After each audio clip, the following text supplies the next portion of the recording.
Les aventures de Sherlock Holmes, d'après Sir Arthur Conan Doyle. Les hommes dansants.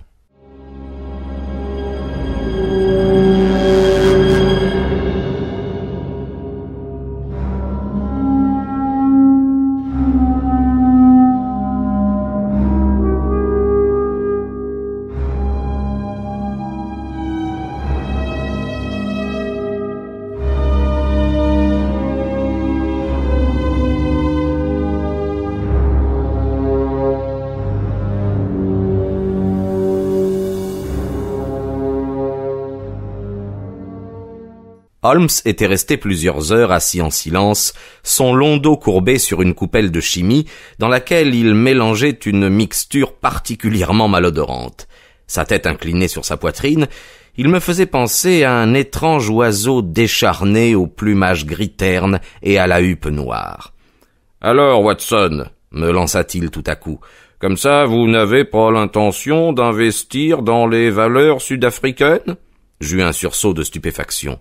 Bien que je fusse habitué aux singulières facultés de Holmes, cette brusque intrusion dans mes réflexions les plus intimes m'était complètement inexplicable. « Comment diable le savez-vous » lui demandai-je. Il pivota sur son tabouret, un tube à essai fumant à la main et une lueur amusée au fond de ses yeux profondément enfoncés. « Allons, Watson, avouez que vous êtes confondu, fit-il. « Je le suis. Je devrais vous faire signer des aveux dans ce sens. Pourquoi ? Parce que dans 5 minutes, vous soutiendrez que ceci est d'une absurde simplicité.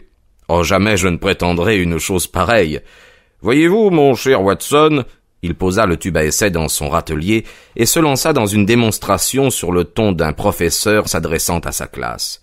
Il n'est pas très difficile de construire une suite de déductions où chacune découle de celle qui la précède, et où toutes sont néanmoins d'une extrême simplicité. Si, après avoir procédé de la sorte, l'une d'entre elles balaye simplement toutes les déductions intermédiaires et offre une résonance avec le point de départ et la conclusion, elle est capable de produire un effet surprenant, bien que peut-être factice. Pour ce qui nous occupe, il n'était pas très difficile, par un examen du sillon entre votre index gauche et votre pouce, de savoir avec certitude que vous n'aviez pas l'intention d'investir votre modeste capital dans les mines d'or. Je ne vois pas le rapport. Probablement pas. Mais je peux très rapidement vous montrer un lien très étroit. Voici les maillons manquants d'une chaîne fort simple.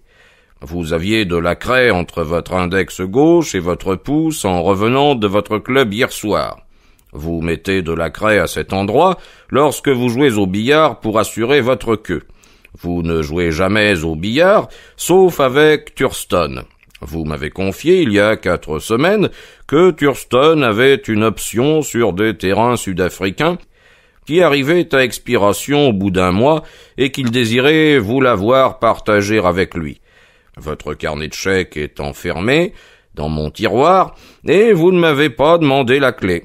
Vous n'avez pas l'intention de placer votre argent de cette manière. « Ceci est d'une absurde simplicité, m'exclamai-je. « Exactement, répliqua-t-il légèrement irrité. N'importe quel problème devient d'une simplicité enfantine une fois qu'on vous l'a expliqué. En voici un qui ne l'est pas. Voyez ce que vous pouvez en tirer, mon cher Watson. » Il poussa une feuille de papier sur la table avant de retourner à ses expériences de chimie. Je me penchai avec étonnement sur les absurdes hiéroglyphes qui couvraient le papier. « Voyons, Holmes, c'est un dessin d'enfant, m'écriai-je. »« Oh, c'est votre opinion. »« Et que serait-ce d'autre ?»« Précisément ce que M. Hilton Cubitt du manoir de Readingthorpe, Norfolk, est impatient de savoir. Cette petite énigme est arrivée par le premier courrier du matin, et l'homme est censé suivre par le prochain train. Ah, voici un coup de sonnette, Watson. Je ne serais pas surpris que ce fût lui. » Un pas pesant gravit les escaliers, et un instant plus tard, un grand gentleman, dont les yeux clairs et les joues rubicondes témoignaient d'une vie menée loin des brouillards de Baker Street, le teint éclatant de santé et parfaitement rasé, pénétrait dans la pièce. Une bouffée de cet air puissant, frais et fortifiant de la côte Est parut s'engouffrer avec lui. Après nous avoir serré la main à chacun, il allait s'asseoir lorsque son regard tomba sur la feuille et ces singuliers dessins que je venais d'examiner et que j'avais laissés sur la table. « Alors, monsieur Holmes, qu'en pensez-vous » s'écria-t-il. « On m'a dit que vous appréciez les mystères insolites. Je ne crois pas que vous puissiez en trouver de plus étranges. Je vous l'ai envoyé en avance pour vous laisser le temps de l'étudier avant mon arrivée. » « Il s'agit sans aucun doute d'une pièce des plus curieuses, » commenta Holmes. « À première vue, on pourrait la prendre pour un dessin d'enfant représentant une extravagante succession de petites silhouettes dansant sur le papier où elles sont dessinées. Pourquoi accordez-vous une quelconque importance à une chose aussi saugrenue? Je n'y aurais prêté aucune attention, monsieur Holmes, si ce n'était ma femme. Ce papier lui a fait une peur bleue. Elle ne dit rien, mais la terreur se lit dans son regard. C'est pourquoi je veux aller au bout de cette affaire. » Holmes ramassa le papier et l'exposa à la lumière du soleil. La page était arrachée d'un carnet. Les dessins étaient faits au crayon et se déroulaient de la façon suivante. Une ribambelle de petits bonshommes stylisés dans des positions suggérant une danse. Holmes l'examina quelque temps, puis le pliant soigneusement, il le rangea dans son agenda. « Voilà un cas qui promet d'être des plus intéressants et des plus inhabituels, fit-il. Vous m'avez fourni quelques détails dans votre lettre, monsieur Hilton Cubitt. Auriez-vous cependant l'obligeance de revenir dessus au profit de mon ami le docteur Watson? » « Je ne suis pas un très bon conteur, » répondit notre visiteur en serrant et desserrant nerveusement ses grandes mains puissantes. « Vous me demanderez des explications quand je n'aurai pas été clair. Je commencerai avec mon mariage l'année dernière, mais je veux tout d'abord vous dire que, bien que je ne sois pas un homme riche, ma famille est établie à Reading Thorpe depuis 5 siècles, et il n'est pas de famille plus respectée que la nôtre dans le comté de Norfolk. L'année dernière, je suis venu à Londres pour le jubilé, et je suis descendu dans une pension de famille de Russell Square, parce que Parker, le pasteur de notre paroisse, y était installé. Il y avait là une jeune femme, une Américaine du nom de Patrick, Elsie Patrick. Nous sommes devenus amis, et avant la fin de mon séjour d'1 mois, j'étais aussi épris qu'on peut l'être. Nous nous sommes mariés civilement dans la plus grande intimité, et c'est en tant que mari et femme que nous sommes retournés à Norfolk. Vous estimerez que c'est une pure folie, monsieur Holmes, pour un homme d'une bonne et ancienne famille, d'épouser une femme de cette façon, sans rien savoir de son passé ni de sa famille, mais, oh, si vous la voyiez, si vous la connaissiez, vous comprendriez mieux. Elsie, s'est montrée très franche à ce sujet. Je ne peux pas dire qu'elle ne m'ait donné toutes les occasions de me rétracter si je l'avais voulu. J'ai eu des fréquentations très déplaisantes dans ma vie, m'a-t-elle dit. Je veux les oublier. Je ne ferai jamais aucune allusion à mon passé parce qu'il m'est très douloureux.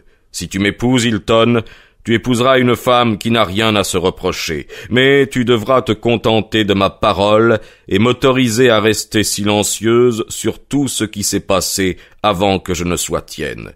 Si ces conditions sont trop dures, alors retourne à Norfolk et laisse-moi l'existence solitaire qui était la mienne lorsque tu m'as rencontré. » Tels furent les mots qu'elle prononça la veille de notre mariage. Je lui ai répondu que je m'accommoderais de ces conditions, et j'ai tenu parole. Nous sommes mariés à présent depuis 1 an, et nous avons été parfaitement heureux. Mais, il y a 1 mois, à la fin juin, j'ai remarqué les premiers signes de trouble. Un jour, ma femme a reçu une lettre d'Amérique. J'ai vu le timbre américain. D'une pâleur mortelle, elle a lu la lettre puis l'a jetée au feu. Elle n'y fit par la suite aucune allusion, pas plus que moi, car une promesse est une promesse. Mais, depuis ce jour, elle n'a jamais connu 1 heure de tranquillité. Son visage affiche une inquiétude permanente comme si elle attendait et redoutait quelque chose. Elle ferait mieux de me faire confiance. Elle se rendrait compte que je suis son meilleur ami, mais je ne peux rien dire avant qu'elle ne parle. Voyez-vous, c'est une femme honnête, monsieur Holmes, et quels que soient les problèmes qu'elle ait pu rencontrer par le passé, elle n'y est pour rien. Je ne suis qu'un simple châtelain de Norfolk, mais aucun autre homme que moi en Angleterre ne tient l'honneur de sa famille en plus haute considération. Elle le sait très bien, et elle le savait parfaitement avant de m'épouser. Elle n'y jetterait jamais la moindre tâche, j'en suis parfaitement convaincu. J'en viens à présent à la partie la plus étrange de mon récit. Il y a environ une semaine, c'était le mardi de la semaine dernière, j'ai découvert sur le rebord d'une fenêtre une série d'absurdes petites silhouettes dansantes comme celles sur le papier. Elles étaient griffonnées à la craie. J'ai cru que c'était le garçon d'écurie qui les avait dessinées, mais le garçon m'a juré qu'il n'y était pour rien. Quoi qu'il en soit, elles sont apparues pendant la nuit. Je les ai fait lessiver, et je n'ai mentionné l'incident à ma femme que plus tard. À ma surprise, elle l'a pris très au sérieux et m'a supplié, si d'autres dessins apparaissaient, de les lui laisser voir. Il n'y en eut pas pendant une semaine, et puis hier matin, j'ai découvert ce papier abandonné sur le cadran solaire du jardin. Je l'ai montré à Elsie, et elle s'est évanouie. Depuis lors, elle semble être ailleurs, à moitié hébétée, une lueur de terreur tapie en permanence au fond des yeux. C'est alors que je vous ai écrit et envoyé ce papier, monsieur Holmes. Je ne pouvais pas raconter cette histoire à la police, il m'aurait ri au nez, mais vous allez me dire ce qu'il faut faire. Je ne suis pas un homme riche, mais si un danger menace ma chère femme, je suis prêt à dépenser jusqu'à mon dernier sou pour la protéger. Simple, honnête et de bonne famille, avec ses grands yeux bleus pleins de ferveur et son beau et large visage, cet homme constituait un représentant admirable de ces propriétaires terriens issus du vieux sol anglais. Son amour pour sa femme et sa confiance en elle se lisaient sur ses traits. Holmes, après avoir écouté son histoire avec la plus grande attention, resta quelque temps plongé dans ses réflexions. « Ne croyez-vous pas, monsieur Cubitt, fit-il enfin, que le mieux serait de vous adresser directement à votre femme et de lui demander de vous faire partager son secret ?» Hilton Cubitt hocha sa tête massive. « Une promesse est une promesse, monsieur Holmes. Si Elsie voulait me parler, elle le ferait. Sinon, ça n'est pas à moi de forcer ses confidences, mais rien ne m'interdit d'agir à ma guise, et c'est ce que j'ai l'intention de faire. Alors je vous aiderai de tout mon cœur. En premier lieu, avez-vous entendu parler de l'arrivée d'étrangers dans les environs ? Non, pas du tout. J'imagine que c'est un endroit très calme. Un visage nouveau provoquerait des commentaires, non ? Dans le voisinage immédiat, oui, mais il y a plusieurs petites stations balnéaires assez proches et les paysans prennent des pensionnaires. Ces hiéroglyphes ont manifestement un sens. S'il est purement arbitraire, il nous sera sans doute impossible de le découvrir. Mais si par ailleurs il obéit à un code, je ne doute pas d'en venir à bout. Cependant, cet échantillon précis est si court que je ne peux rien en tirer. Et les faits que vous m'avez rapportés sont si vagues qu'ils ne peuvent servir de base à mon enquête. Je vous suggère de rentrer à Norfolk, de maintenir une surveillance assidue et de faire une copie fidèle de toute nouvelle ribambelle dansante qui pourrait apparaître. Il est tout à fait regrettable de ne pas avoir la réplique de celle laissée à la craie sur le rebord de la fenêtre. Menez aussi une enquête discrète sur la présence éventuelle d'étrangers dans les parages. Dès que vous aurez rassemblé de nouveaux éléments, venez me voir. C'est le meilleur conseil que je puisse vous donner, monsieur Hilton Cubitt. Si un quelconque développement pressant devait survenir, je me tiens prêt à venir vous voir à Norfolk à tout instant. L'entrevue laissa Sherlock Holmes profondément songeur, et à plusieurs reprises au cours des quelques jours suivants, je le vis sortir le petit morceau de papier de son calepin et se pencher longuement et avec la plus grande concentration sur les curieuses figurines qui y étaient inscrites. Il ne fit cependant aucune allusion à l'affaire jusqu'à un après-midi à peu près 15 jours plus tard. J'allais sortir lorsqu'il me rappela. « Vous feriez mieux de rester, Watson. »« Et pourquoi ?»« Parce que j'ai reçu un télégramme de Hilton Cubitt ce matin. » Vous vous souvenez de Hilton Cubitt et des farandoles. Il devait arriver à Liverpool Street à 13h20. Il devrait être là d'un instant à l'autre. Je déduis de son télégramme que de nouveaux événements d'importance sont intervenus.